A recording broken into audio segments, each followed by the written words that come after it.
He's dead.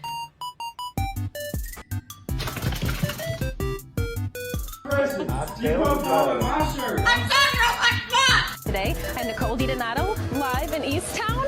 Just a look at that, the happy, the happy dog.